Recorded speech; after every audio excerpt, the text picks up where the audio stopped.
Hello friends, welcome to Footprints of UPSC. Today we are going to see about Iberian Lynx. अब देखो ये क्यों news में आई है, इसका एक कारण है। जो इसका आईयूसीएन स्टेटस था इंडेंजर्ड, अब ये डेंजर्ड से वल्नरेबल कैटेगरी में आ गई है, मतलब इसकी पॉपुलेशन बढ़ी है। ये अच्छी बात है, हमारे लिए गुड न्यूज़ है। अब देखो 3 फ़ोटोज़ लगाए मैंने, इससे आप पहचान सकते हैं आइबेरियन लिंक्स से। अपने अनकॉन्शियस माइंड में ये पिक्चर सेव कर दीजिए। ओके, चलो देखते हैं आइबेरियन लिंक्स के बारे में।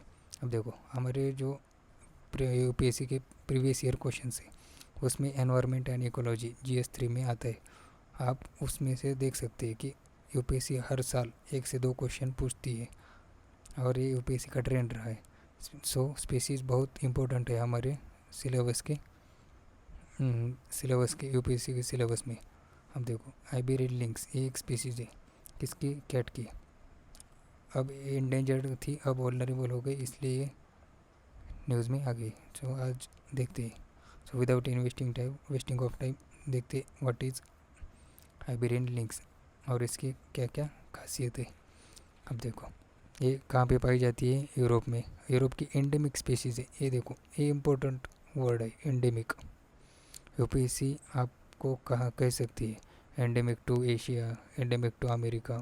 No, it's endemic to Europe. Okay, अब इसके जो फिज़िकल अपीयरेंस है उसमें आपने देखे होंगे, ये पॉइंटेड ईयर्स है और लॉन्ग लेग्स। यहाँ पे देखो लॉन्ग लेग्स है इसके, और इसके जो फर है वो कैसे है? लेपर्ड के जैसे।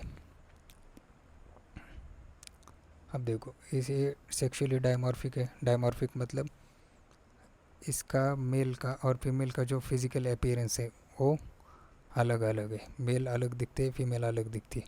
और इसके मेल हेवियर भी होते हैं और लॉन्गर भी फीमेल्स के कंपैरिजन में। अब जो आइबेरियन लिंक्स है ये जनरली नॉक्टर्नल होती है। नॉक्टर्नल मतलब रात के समय में शिकार करती है, रात के समय में एक्टिव रहती है, जैसे दूसरी कैट। और इसके जो मेन प्रे है वो कौन है? रैबिट। रैबिट का शिकार करती है। और इसका जो हैबिटेट है, इसको पसंद है ग्रासलैंड और मार्शलैंड में रहना।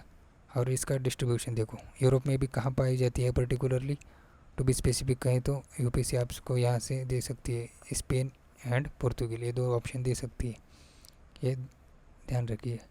अब इसका जो थ्रेट है, इसको किससे थ्रेट है? एक तो हमारे ह्यूमन एक्टिविटीज़ से, इसकी जो इलीगल पोचिंग होती है, जो हैबिटेट डिस्ट्रक्शन हो गया इसका, इलीगल हंटिंग, और जो इसका फूड बेस है वो डिक्रीज़ हो गए। ओके, ये थ्रेट्स है उसके।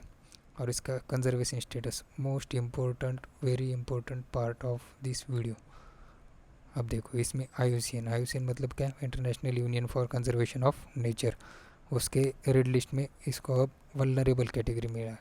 पहले क्या था? एंडेंजर्ड, अब वल्नरेबल हो गई। और साइट्स के अपेंडिक्स 1 में। ओके, जैसे मैंने आपको वीडियो के पहले में बताया था कि यूपीएससी ने इसके बारे में क्वेश्चन पूछे हुए। देखो PYQ, देखो ये 2012 का क्वेश्चन है। इसमें क्या पूछ रही है UPSC? Which one of the following groups of animals belongs to category of endangered species? यहाँ देखो डायरेक्टली यूपीएससी ने आईयूसीएन स्टेटस पूछा है। यहाँ पे ऑप्शन में से किसका एंडेंजर्ड है? अब देखो ऑप्शन ए करेक्ट है, क्योंकि great Indian bustard, musk deer, red panda and acetic wild ass, ये तीनों भी एंडेंजर्ड कैटेगरी में। 2012 में दूसरा क्वेश्चन देखो, एक 4 ऑप्शन दिए, ब्लैक नेक क्रेन, चीता, फ्लाइंग स्क्वायरल, स्नो लेपर्ड। इसमें देखो यूपीएससी क्या पूछ रही है आपसे? नेचुरली फाउंड इन इंडिया, मतलब इंडिया में कौन नेचुरली फाउंड होता है। अब देखो यहाँ पे एलिमिनेशन टेक्निक आप यूज़ कर सकते हो। आपको पता है चीता तो नहीं है हमारे पास, तो चीता गया, तो बाकी ऑप्शन एक गया, एक गया, एक गया, और बाकी रह गए ये 1 3 4। ओके, और एक क्वेश्चन 2011 का। अब देखो इसमें यूपीएससी ने डिस्क्रिप्शन दिया है और पूछा है आपको एक डिस्क्रिप्शन पूरा किसके बारे में। A sandy and saline area is the natural habitat of Indian animal species. The animal has no predator in that area, but existence is threatened due to destruction of its habitat. Which of the following could be that animal. अब देखो इसका answer है Indian wild ass. ऐसी UPSC आपसे question पूछ सकती है, इसलिए ये वीडियो बहुत इंपॉर्टेंट है, आखिर तक देखिए और पढ़ाई करते रहिए। Thank you.